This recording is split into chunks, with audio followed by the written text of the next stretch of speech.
Lesson 2.5, Concept 3, all real numbers or no solutions. So with inequalities, all real numbers and no solutions work the same as when you are doing an equation.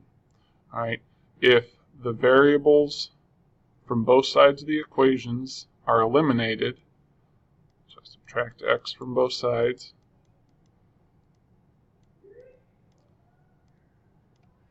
okay, then you're either going to have the inequality being true, 3 is less than 6, so the answer is going to be all real numbers or infinite solutions. Right? If you are able to eliminate them, plus 2x, plus 2x, cancel, 4 greater than 4. All right.